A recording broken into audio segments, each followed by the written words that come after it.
आते हैं। Organisational communication basically क्या होता है? इट इज जो वो कम्युनिकेशन जो हम कंपनीज में या एक प्रोफेशनल स्पेस के अंदर कर रहे होते हैं। ठीक है, एक प्रोफेशनल स्पेस के अंदर हम जो कम्युनिकेशन करेंगे, जैसे हम स्कूल्स के अंदर जो कम्युनिकेशन करते हैं या आप किसी कहीं पे जॉब करते हो तो वहां पे उस कंपनी के अंदर कैसे कम्युनिकेशन हो रही है, वो ऑर्गेनाइजेशनल कम्युनिकेशन। ठीक है, it is an organised group of people with a particular objective. इसके अंदर एक ऑर्गेनाइज्ड ग्रुप ऑफ पीपल होता है, एक सेट ऑफ लोग होते हैं, कॉलीग्स होते हैं, आपके एम्प्लॉयज होते हैं, जिनके पास एक पर्टिकुलर ऑब्जेक्टिव होता है, वो उस कंपनी के लिए काम कर रहे हैं, उनके पास एक एम है। ठीक है, the objective can be social, जो कि हम सोशल ऑर्गेनाइजेशंस कहते हैं, एनजीओज वगैरह, और कमर्शियल, जैसे कि बिजनेस ऑर्गेनाइजेशन जो प्रॉफिट मेकिंग के लिए होती है।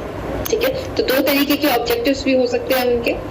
And all the people associated with the organization work together to meet the objectives. ठीक है, जितने भी लोग उधर हैं ऑर्गेनाइजेशन के अंदर, वो सारे के सारे एक साथ काम करते हैं। अब जब बहुत सारे लोग, बहुत सारे एम्प्लॉयज एक साथ काम कर रहे हैं तो उधर ऑब्वियसली एक कम्युनिकेशन प्रोसेस होगा। ठीक है, यहाँ पे फॉर्मल कम्युनिकेशन होता है that takes place within the organisation which is called organisational communication. उसी को हम ऑर्गेनाइजेशनल कम्युनिकेशन कहते हैं। जो फॉर्मल कम्युनिकेशन कंपनी के अंदर हो रही होती है उसी को हम ऑर्गेनाइजेशनल कम्युनिकेशन कहते हैं। ठीक है, हर ऑर्गेनाइजेशन की अपनी कोई हायरार्किकल सिस्टम होता है। हायरार्किकल मतलब वही सीढ़ी की तरह। ठीक है, अपने डिफरेंट लेवल्स होते हैं। ठीक है, and employees are appointed at different levels. Different levels पे एम्प्लॉयज होते हैं। ठीक है, अगर आप किसी बड़ी सी कंपनी के अंदर वर्क करने जा रहे हो या आपकी जॉब लगी है तो आप एकदम लोअर लेवल से शुरू करते हो, राइट? तो इन सारे employees they are appointed at different levels, जैसे कि आपके सुपीरियर्स होंगे, आपके पियर्स होंगे, पियर्स होते हैं जो आपके साथ में ही काम करते हैं, या आपके सबऑर्डिनेट्स होंगे। ठीक है, और ऑब्वियसली हायरार्की, अब किसी ने मुझसे कल भी क्वेश्चन पूछा था कि हायरार्की क्या होता है। हायरार्की होती है लेवल्स, सीढ़ी की तरह की, सबसे ऊपर कौन है, फिर सब उसके नीचे, फिर उसके नीचे। ठीक है, superiors, peers and subordinates. Communication connects different hierarchical levels, और इन लेवल्स पे डिफरेंट अलग अलग तरीके का कम्युनिकेशन होता है। इन लेवल्स पे अलग अलग तरीके का कम्युनिकेशन होगा, जैसे कि उसको हमने बांटा है दो चीजों में। एक होगा इंटरनल कम्युनिकेशन और एक होगा एक्सटर्नल कम्युनिकेशन। ठीक है, इंटरनल मतलब उस ऑर्गेनाइजेशन के अंदर ही कहाँ पे काम और कैसे कैसे काम हो रहा है। ठीक है, दैट इज इंटरनल, उस एक कंपनी के अंदर ही क्या काम हो रहा है, मतलब उसके एम्प्लॉयज कैसे एक दूसरे से बात कर रहे हैं। ठीक है, और एक्सटर्नल वो कंपनी बाहर के लोगों से कैसे बात कर रही है। ठीक है, तो ये दो तरीके के कम्युनिकेशन है इसके अंदर। अब हम आते हैं इंटरनल कम्युनिकेशन के अंदर। ठीक है, internal communication occurs within an organisation, वो एक ऑर्गेनाइजेशन के अंदर ही काम करती है।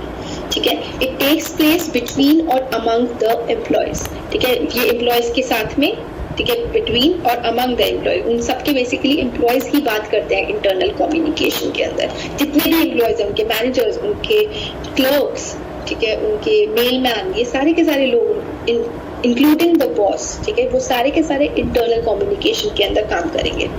ठीक है, okay, it is exercised to inform, या तो कोई इन्फॉर्म कर रहा होगा या कोई मोटिवेट कर रहा होगा, किसी को एजुकेट कर रहे होंगे, एंटरटेन कर रहे होंगे, कंट्रोल कर रहे होंगे, और इंस्ट्रक्ट द एम्प्लॉयज।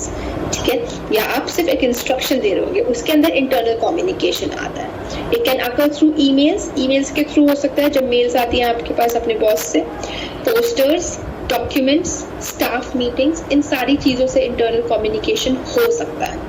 ठीक है, and it can move in the following directions. इसकी 3 डायरेक्शंस होती है मोस्टली जिसके अंदर इंटरनल कम्युनिकेशन होता है। ठीक है, that is the vertical direction. ठीक है, vertical direction, horizontal direction and the diagonal direction. ठीक है, इन तीनों को हम अभी डिटेल में नेक्स्ट स्लाइड पे करेंगे।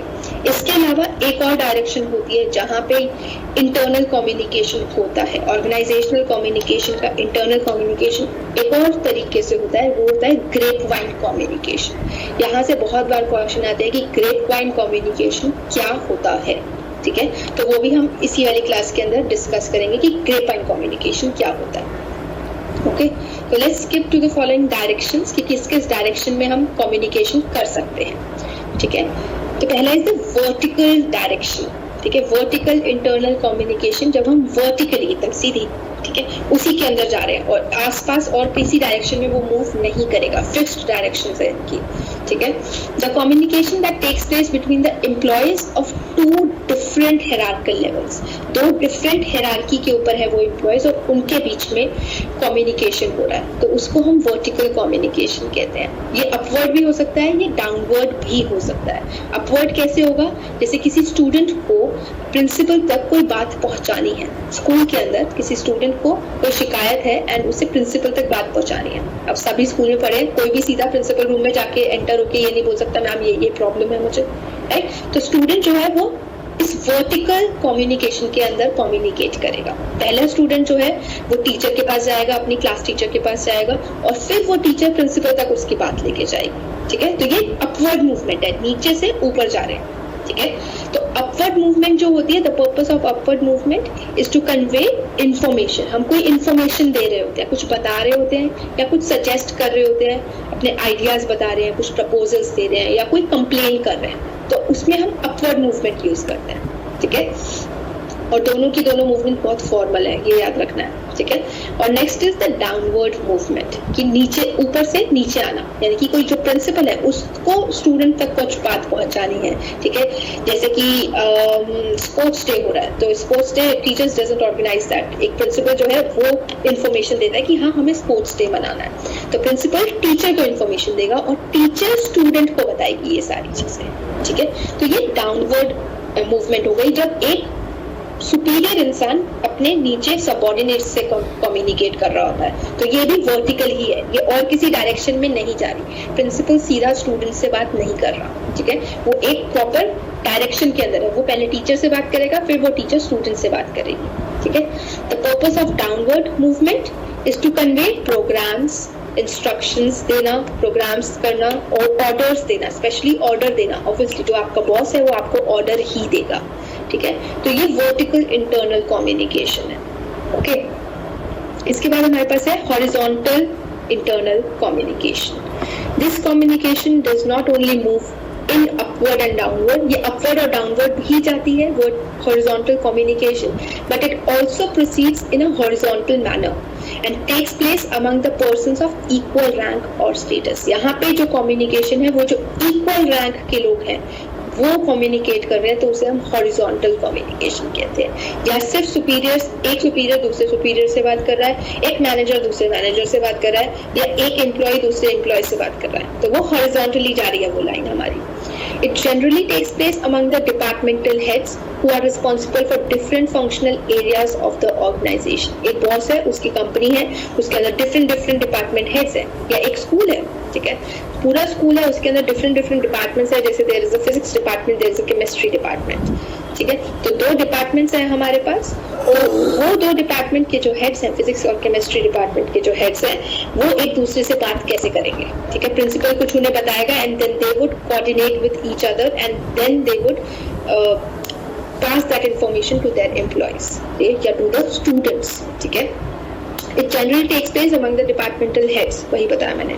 It is also known as lateral और sideward communication।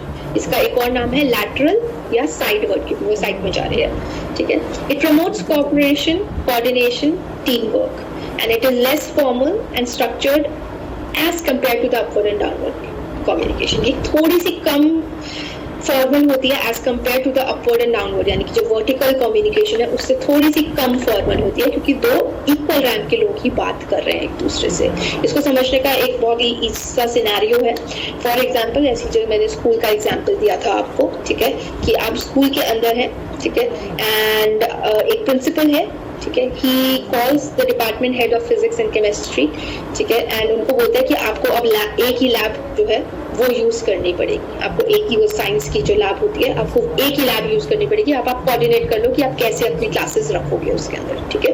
तो वो जो दो डिपार्टमेंट हेड्स हैं फिर वो एक दूसरे से बात करेंगे, कोऑर्डिनेट करेंगे एक दूसरे से, एंड देन उस हिसाब से आगे बढ़ेंगे, ठीक है। उस प्रिंसिपल का क्या काम हुआ यहाँ पे, उसने डाउनवर्ड मूवमेंट करी, ठीक है, उसने डाउनवर्ड अपने इंफॉर्मेशन पहुंचाई उन डिपार्टमेंट हेड्स पे, फिर वहां पे एक हॉरिजॉन्टल कम्युनिकेशन, ठीक है, ओके। फिर हमारे पास डायगोनल कम्युनिकेशन। डायगोनल, सबको डायरेक्शन पता है कि डायगोनल हम कैसे जाते हैं, एकदम टेढ़ा, ठीक है। All the organizations have a set of guidelines for their employees and they need to follow them. Her organization के अंदर एक set of guidelines होती है, ठीक है. It consists of hierarchical structure and forms a chain of command. ठीक है, यहाँ पे एक hierarchical structure होता है इस organization के अंदर और आपको एक chain of command he follow करनी पड़ती है, ठीक है. If an employee from the other department communicates directly to the superior of the other department, एक एम्प्लॉय जो है यहाँ पे, जैसे एक फिजिक्स लैब है, एक हमारे पास केमिस्ट्री लैब है, अगर हमारे पास एक केमिस्ट्री का स्टूडेंट को कुछ दिक्कत हो रही है तो वो अपने फिजिक्स केमिस्ट्री वाले सर के पास नहीं जाए, वो सीधा फिजिक्स वाले सर के पास जाए कि नहीं मुझे प्रॉब्लम हो रही है, तो वो डायगोनल कम्युनिकेशन, ठीक है. जब आप अपने सुपीरियर को बाईपास कर देते हो और उसको फिर कम्युनिकेट करते हो, ठीक है. उसके बाद हमारे पास है जो मोस्ट इम्पोर्टेंट था, ग्रेप वाइन इंटरनल कम्युनिकेशन. अब इसके लिए इसके नाम से ही आपको समझ आ जाएगा कि ये क्या है. आप सबने ग्रेप्स देखे हैं, राइट, एंड उसका स्ट्रक्चर भी देखा है, उसके अंदर सारी डंडियां इधर उधर चल रही होती है, ठीक है. तो ग्रेप वाइन कम्युनिकेशन जो होती है ये एक इनफॉर्मल कम्युनिकेशन का पार्ट है, ठीक है. जैसे कि हमारे किसी भी ऑर्गेनाइजेशन में, किसी भी स्कूल में, किसी भी कॉलेज में रूमर्स फैल जाते हैं, ठीक है. किसी भी कम्युनिकेशन के अंदर रूमर्स फैल जाएंगे तो दैट इज ग्रेप वाइन, क्योंकि वो अंगूर की उन डंडियों की तरह ही पूरी की पूरी इंफॉर्मेशन फैल रही होती है, ठीक है. Grapevine carries them and spreads among the members of the organisation. वो उसे कैरी करता है और उसको स्प्रेड कर देता है among the other members of the organisation. Many employees rely on grapevine as it is their main source of information about the organization. बहुत सारे एम्प्लॉयज रिलाई करते हैं इस ग्रेपवाइन पे. जैसे कि कोई ऑर्गेनाइजेशन है जिसके अंदर वो लोग लोगों को हटाने वाले हैं, ठीक है, they are going to cut off some people, ठीक है. तो ये रूमर जल्दी से जल्दी फैलेगा ताकि और पूरे की पूरी ऑर्गेनाइजेशन के अंदर फैल जाएगा कि हाँ वो लोग सैलरी कट करने वाले हैं या किसी को निकालने वाले हैं. तो लोग ऑटोमेटिकली या तो और ज्यादा वर्क करने लग जाएंगे अपनी वर्थ प्रूफ करने के लिए या दूसरी जॉब ढूंढने लग जाएंगे, ठीक है. तो many employees rely on the grapevine as it is their main source of information about the organisation. It carries information at a rapid rate, ठीक है, बहुत ही ज्यादा जल्दी फैलती है. ऑब्वियसली एक रूमर जो है वो बहुत ही ज्यादा जल्दी फैलता है एंड इसका कोई फिक्स्ड पाथ नहीं होता. जैसे एक ग्रेप की पूरी शेप होती है, ठीक है, मतलब उसकी डंडियों की जो शेप होती है उसका कोई फिक्स्ड पाथ नहीं होता है, एक डंडी से दूसरी डंडी निकल रही होती है, ठीक है. It extends beyond the formal hierarchy system, ठीक है. एक फॉर्मल जो हायरार्की सिस्टम है ऑर्गेनाइजेशन के अंदर वो उसको फॉलो नहीं करता, ठीक है. ना वो वर्टिकल जाता है, ना वो हॉरिजॉन्टल जाता है, ना वो डायगोनल जाता है, वो हर जगह पे चले जाता है और कैसे भी जाता है, ठीक है. एंड ये मोस्टली ओरली होता है, कोई लिख के रूमर नहीं फैलाएगा कि हाँ ये चीज हो रही है. ये ओरली फॉर्म में जाता है जल्दी से जल्दी and it is controlled by people. और ये अथॉरिटी कोई कंट्रोल नहीं करती, यहाँ पे कोई ऑर्डर नहीं है, यहाँ पे कोई इंफॉर्मेशन नहीं है, ये अथॉरिटी कंट्रोल नहीं करती, it is controlled by people, ठीक है. तो that is the grapevine internal communication के अंदर जो ग्रेपवाइन कम्युनिकेशन होता है, ठीक है. इसकी कुछ एडवांटेजेस और डिसएडवांटेजेस होती है, जैसे कि it is very inexpensive. Rumours फैल रहे हैं, बहुत ही इनएक्सपेंसिव होता है. It helps building social relations, ठीक है. सोशल रिलेशंस बनाने में बहुत काम आता है कि हाँ किसी ने आपको बहुत इंपॉर्टेंट इन्फॉर्मेशन दी है, ठीक है. It provides the employees a channel to express their anxieties and opinions without fear, क्योंकि ये रूमर्स होते हैं एनोनिमस होते हैं तो लोगों को नहीं पता चलता, तो अपने ओपिनियंस जो एम्प्लॉयज हैं वो यहाँ पे एक्सप्रेस कर सकते हैं, ठीक है. And it is a very fast means of communication, क्योंकि ये किसी रैंक को, किसी हायरार्की को फॉलो नहीं करता. अब ऑब्वियसली ग्रेपवाइन कम्युनिकेशन की डिसएडवांटेजेस भी होती है. कोई भी रूमर है उसकी कोई ऑथेंटिसिटी नहीं है कि वो सच है या वो झूठ है, ठीक है.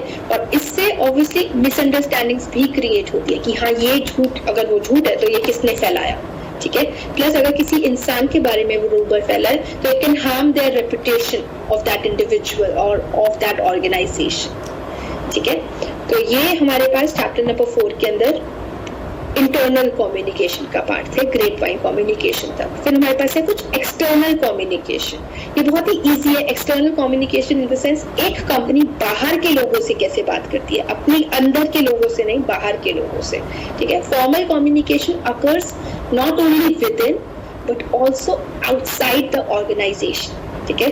This communication is called external communication. ये एक्सटर्नल कम्युनिकेशन होता है, ठीक है. It addresses the people like customers, competitors, media, government. ठीक है, इन सबको हम जब एक कंपनी जो है उन सबको एड्रेस कर रही होती है. जैसे कि हमने Amazon का एग्जाम्पल लेते हैं. Amazon बहुत बड़ी सी कंपनी है, उसके अंदर के एम्प्लॉयज के जैसे भी बातें हो रही होंगी, लेकिन वो अपने कस्टमर केयर नंबर भी रखते हैं जिससे हम उनसे कांटेक्ट कर सकते हैं या वो हमसे कांटेक्ट कर सकते हैं. ठीक है, तो वो एक्सटर्नल कम्युनिकेशन है जब हम उस कंपनी से बाहर जा रहे हैं बात करने के लिए. इट कैन बी ओरल और written. It can occur through letters, posts, brochures, notices, press release, advertisements. जब एक कंपनी को जॉब की किसी एम्प्लॉय की जरूरत होती है, जब उधर वैकेंसी निकलती है तो न्यूज़पेपर में ऐड डालते हैं, या किसी कॉलेज के अंदर या किसी कॉलेज के अंदर एडमिशन ओपन हो रहे हैं तो वो लोग आपसे कैसे कांटेक्ट करेंगे, वो अपनी वेबसाइट पे डालेंगे, वो एडवर्टाइज करेंगे उस चीज को, प्रेस रिलीज करेंगे, नोटिस डालेंगे. ठीक है, तो ये सारी चीजें are the form of the external communication. ठीक है, तो यहाँ तक हमारा चैप्टर नंबर 4 था. अब थोड़े से क्वेश्चन देखते हैं चैप्टर नंबर 4 से, ताकि आपको लर्न हो जाए या थोड़ी से ज्यादा अच्छी तरह से समझ आ जाए. थोड़ी सी activities, these are activities 1 and 2 जो आपको करनी है अभी, मतलब at least write down some answers. ठीक है, either in the question answer session or to yourself, ताकि आपको पता चले कि आपको कितना समझ में आया है. ठीक है, identify which of the following actions is related to mass communication and which one to the large group communication. अब इन दोनों में से कौन सा लार्ज ग्रुप है और कौन सा मास कम्युनिकेशन है. ठीक है, the prime minister Narendra Modi is addressing to a large gathering at Ramlila ground. What type of communication is this? कि नरेंद्र मोदी एक बहुत बड़ी गैदरिंग को एक ग्राउंड के अंदर एड्रेस कर रहा है. ठीक है, ये एक लार्ज ग्रुप कम्युनिकेशन है जिसके अंदर थाउजेंड्स ऑफ लोग हैं और एक इंसान बोल रहा है. But prime minister is addressing the nation over the radio, क्योंकि वो मास मीडिया का यूज कर रहे हैं इन द प्रोग्राम मन की बात. This is the mass communication, क्योंकि वो यहाँ पे एक मास मीडिया का यूज कर रहे हैं, वो न्यूज का या रेडियो का या न्यूज़पेपर का यूज कर रहे हैं. ठीक है, तो यहाँ पे रेडियो का यूज कर रहे हैं, तो that is mass communication. Next question, identify which of the following actions is related to vertical communication and which one to diagonal communication. The head of electronics department is passing on instructions to lab staff to his department. उसके अपने department के अंदर वो instructions pass out कर रहा है. या एक English teacher is asking something from the lab assistant who works in physics department. एक English teacher जो है वो लैब असिस्टेंट से बात कर रही है, who works in physics department. ठीक है, फिजिक्स डिपार्टमेंट के अंदर एक लैब असिस्टेंट है और एक इंग्लिश टीचर है, वो उनसे बात कर रही है. ओके, तो ये कौन सी कम्युनिकेशन हुई? एक डायगोनल कम्युनिकेशन. और एक हेड ऑफ इलेक्ट्रॉनिक्स डिपार्टमेंट जो पास कर रहा है इंस्ट्रक्शन को to the lab staff of his department, ये हमारी वर्टिकल कम्युनिकेशन. ठीक है, जो डाउनवर्ड मूवमेंट के अंदर जा रही है. ठीक है, फिर identify which of the following actions can be the example of grapevine communication. Grapevine communication क्या है इस चीज के अंदर? Okay, that you receive a WhatsApp message for extra class from your teacher. Is this a grapevine communication? Or you receive a WhatsApp message from your friend regarding the cancellation of tomorrow's class. इन दोनों में से कौन सा grapevine communication है? ठीक है, obviously जब आपके फ्रेंड से आपके पास एक मैसेज आता है, उसको कहीं से इन्फॉर्मेशन मिली होगी और उसने जल्दी से आपको बताया होगा कि हाँ क्लास कैंसिल हो गई है. एक टीचर अगर आपको मैसेज कर रही है कि आपकी एक्स्ट्रा क्लास है, तो वो एक वर्टिकल कम्युनिकेशन होगी. ठीक है, ग्रेपवाइन के अंदर हम बहुत जल्दी आपको इनफॉर्मल वे में कोई कहीं ना कहीं से आपको इन्फॉर्मेशन मिलती है. ठीक है, समझ आया? तो this is some activities and obviously पूरा का पूरा रीडिंग कॉम्प्रिहेंशन, जिसके अंदर आपके पास इस चैप्टर के अंदर से कैसे कैसे क्वेश्चंस आ सकते हैं आपको पता चल जाएंगे. क्लास के एंड के अंदर I will share this PDF also with you, ताकि आपको इजी हो जाए. ठीक है, ओके, तो आई होप इसके अंदर अभी कोई दिक्कत नहीं होगी चैप्टर नंबर 4 के अंदर. Specially chapter number 5, effective communication. ठीक है, अब हमने कम्युनिकेशन इतना सारा पढ़ लिया कि इंटरनल होता है, एक्सटर्नल होता है, ऑर्गेनाइजेशनल होता है, इंटरपर्सनल होता है या इंटरपर्सनल होता है. ठीक है, इतने सारे कम्युनिकेशन होते हैं, पर अब इसको हम इफेक्टिव कैसे बनाएंगे, यानी कि हम इसको एक अच्छी तरह से कम्युनिकेट कैसे करेंगे, ठीक है। Free flow of communication enhances the effectiveness of a message.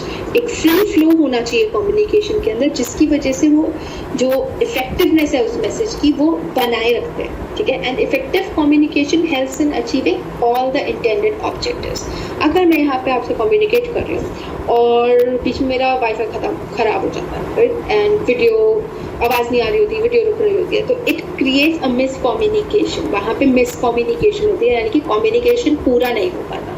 तो this effectiveness largely depends on the presence and absence of conditions. अब थोड़ी सी कंडीशंस होती हैं जिसकी वजह से हम इफेक्टिव कम्युनिकेशन बना पाते हैं, ठीक है।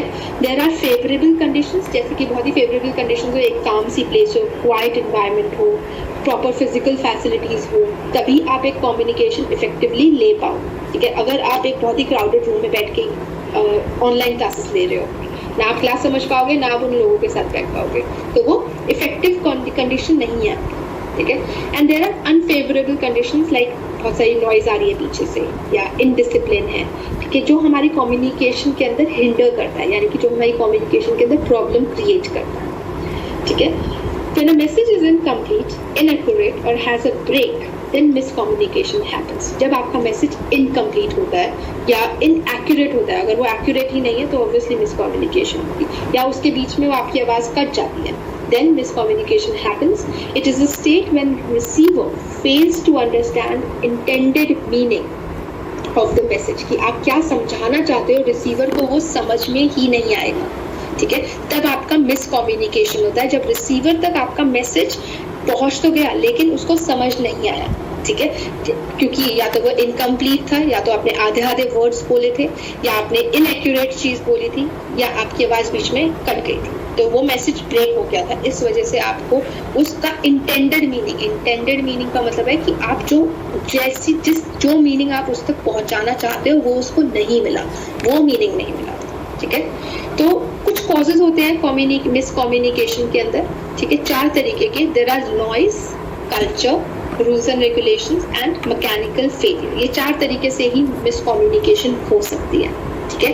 अब नॉइज का मतलब सिर्फ शोर नहीं होता, नॉइज होती है कोई भी अनवांटेड इंटरफेरेंस जो रिसीवर और सेंडर के बीच में आ जाए, कोई भी अनवांटेड इंटरफेरेंस, ठीक है। नॉइज का मतलब सिर्फ शोर नहीं है, इसका मतलब है इंटरफेयर करना किसी भी चीज़ में। तो काफ़ी सारी तरीके की होती है, जैसे कि देयर इज फिजिकल नॉइज, ठीक है।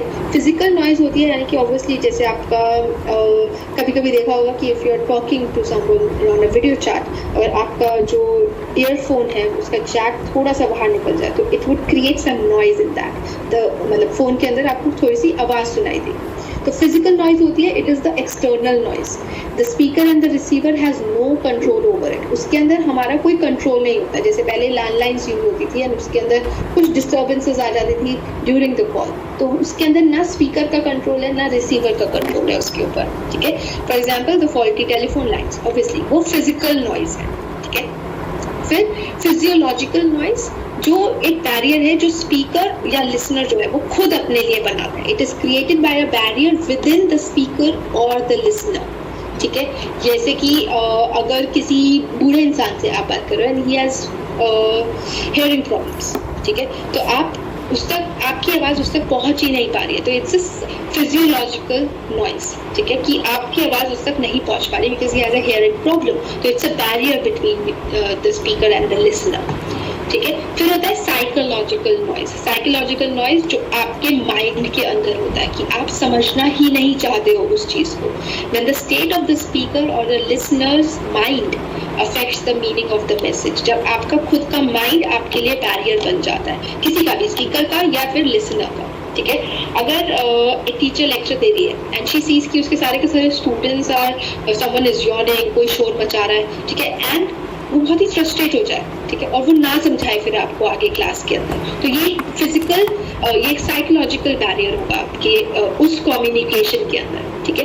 या ये स्पीकर की तरफ से साइकोलॉजिकल बैरियर होगा कि वो नहीं समझाना चाहती है, या लिसनर की तरफ से क्योंकि वो सुनना ही नहीं चाहता, ठीक है। इसके कैसे एग्जाम्पल्स है कि आप बहुत इमोशनल हो तब आप बिल्कुल नहीं सुनोगे, आप इन अटेंशन है, आप अटेंशन पूरी नहीं दे पा रहे हो, लैक ऑफ इंटरेस्ट है, आपका इंटरेस्ट नहीं है उस चीज़ के अंदर, या पुअर रिटेंशन है, आपकी मेमोरी ज़्यादा अच्छी नहीं है, तो ये सारी चीज़ें साइकोलॉजिकल नॉइज के अंदर काम आती हैं। ठीक है, मतलब एग्जाम्पल्स है।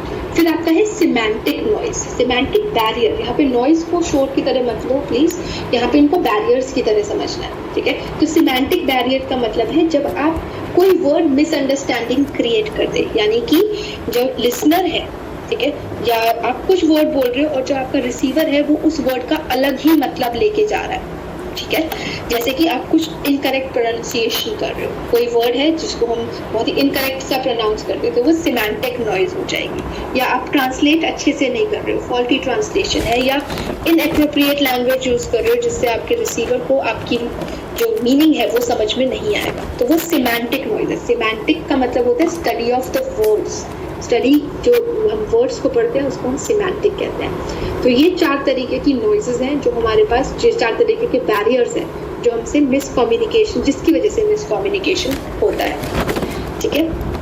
नेक्स्ट इज द कल्चर, ठीक है। अब कल्चर ही कैसे बैरियर हो जाता है, कल्चर, ठीक है, जिसके अंदर हमारे सोशल बिलीव्स, हमारे वैल्यूज, हमारे कस्टम्स, ये सारी चीजें हमारे लिए जब बैरियर बन जाए, जिसकी वजह से हम दूसरे की बात नहीं समझ पाए, तब वो बैरियर बन जाते हैं, ठीक है। There are diverse cultures in different religions, ठीक है, बहुत सारे कल्चर्स है, बहुत सारे रिलीजन्स है, ठीक है। And each culture follows its own customs, her culture के अपने कस्टम्स हैं, अपने ट्रेडिशंस हैं, अपनी लैंग्वेजेस हैं, अपने बिलीव्स हैं, ठीक है। तो जो कल्चरल डिफरेंस है वो भी कम्युनिकेशन फेलियर के अंदर लीड कर सकता है, वो भी कम्युनिकेशन फेलियर बना सकता है, ठीक है। फॉर एग्जाम्पल हमारा देयर आर 2 ट्रेडिशंस हमारे पास, there is a western tradition जो बाहर से आया है, right. For example there are still some miscommunications की एक बच्चा जो है, जनरेशन गैप जो होता है, ठीक है, एक बच्चा जो है he can not talk to their parents completely, पूरे फुल माइंड के साथ या एकदम एक ट्रांसपेरेंट होकर वो उससे बात नहीं कर सकता, ठीक है, because of this cultural gap, because of this generation gap. तो तुम्हारे जो बिलीव्स हैं वो सोशल बिलीव्स जो हैं वो उधर बैरियर बन जाते हैं जब आप कम्युनिकेट ही नहीं कर पाते दूसरे इंसान से, या दूसरा इंसान आपकी बात सुन ही नहीं पाता, ठीक है। फिर रूल्स एंड रेगुलेशंस भी कभी कभी मिसकम्युनिकेशन क्रिएट करते हैं, जैसे कि फॉर्मल कम्युनिकेशन, उसके अंदर बहुत सारी फॉर्मेलिटीज होती है। अगर आपको अपने बॉस तक जाना है और कुछ बात पहुंचानी है तो आपको ईमेल लिखो, फिर ये करो, फिर उस ईमेल को प्रिंट करके, मतलब उस लेटर को प्रिंट करके फिर पोस्ट करो, तब जाके आपकी कोई बात सुनेगा, राइट। तो रूल्स एंड रेगुलेशंस भी कभी कभी miscommunication क्रिएट करते हैं। Every organization has some rules and regulations which restrict the communication and affect the flow of communication. जो बात हम सीधी सीधी कर सकते हैं वो हम नहीं कर पाते। फॉर एग्जाम्पल आपने कस्टमर केयर पे कॉल किया, ठीक है, आपको कुछ दिक्कत हो रही है और आपने कस्टमर केयर पे कॉल किया। अब आपको पता है आप सबसे सबऑर्डिनेट इंसान से बात कर रहे हो and you need to speak to the manager, but आपकी बात उस मैनेजर तक पहुंच ही नहीं सकती क्योंकि आपके पास एक बैरियर है बीच में, आप उस जो सबऑर्डिनेट है उसी के पार नहीं जा पा रहे हो, ठीक है। तो वो क्योंकि because of the rules and regulations, क्योंकि उनके रूल्स एंड रेगुलेशंस है कि वो किसी की भी बात मैनेजर से ऐसे ही नहीं करवाएंगे, ठीक है। तो that is rules and regulations.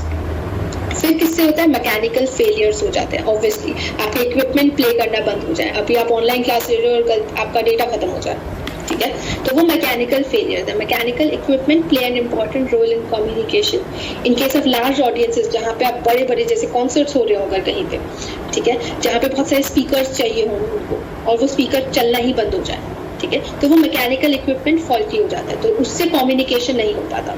Any kind of defect और power failure can lead to communication failure. अगर अभी मैं क्लास ले रही हूँ अचानक से लाइट चली जाए, ठीक है, तो ये पूरी की पूरा सिस्टम बंद हो जाएगा, okay, and it would lead to communication failure, और पूरी की पूरी क्लास हो नहीं पाएगी तो ऑब्वियसली कम्युनिकेशन फेलियर हो जाएगा, ठीक है। तो ये कुछ बैरियर्स हैं ऑफ द मिस कम्युनिकेशन। अब हम कम्युनिकेशन अच्छे से करेंगे कैसे, ठीक है, हम एक कम्युनिकेशन पूरी अच्छी तरह इफेक्टिव कम्युनिकेशन कैसे करेंगे, तो उसकी एक स्ट्रैटेजी है जो फ्रांसिस जे बर्जन ने बनाई है, जिसने 7 C's निकाले हैं कि 7 C's है because everything starts with a C, ठीक है, जो कि एक ओरल और रिटन कम्युनिकेशन को इफेक्टिव बनाएगा, ठीक है। That is completeness, conciseness, clarity, correctness,